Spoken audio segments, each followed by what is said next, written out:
Well, I mean, I would be lying to you if I didn't say there was an excitement. I think with, if you're not excited to do this job and to do it at a place like Notre Dame, why are we doing it? So I feel proud to be able to say that.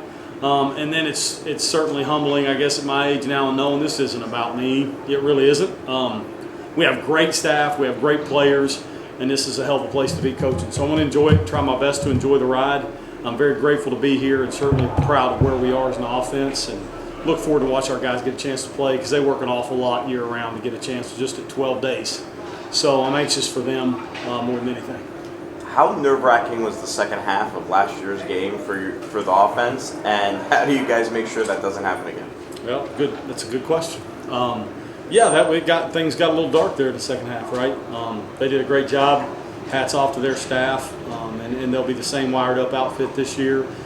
So it's been a very challenging opponent to start with, and we look forward to it. But it's certainly something that was tough during the year, and one of those halves that you kind of want to forget. But it's when you have an opponent coming up in the first game, you can't forget about them. So one of those times that you certainly remember, maybe in not such a good way. Coach, a lot has been said about Sam's experience in his 6th year and coming off of a great year at Wake Forest. What are some things that we may not know that you've learned about him over the course of this fall practice and fall camp? I would say not too many surprises. I think more than anything, just maybe an appreciation for him to know that I was just telling them upstairs, I think that he's very direct about what he likes, what he may not like as much, those things like that. Just having a real honesty and open line of communication, which keeps us in a position where we're able to feel good about things or maybe scratching, So I think just his honesty and knowing that he's had those reps, you kind of give him the right to have an ear to say, I got you. We don't need to force that play in.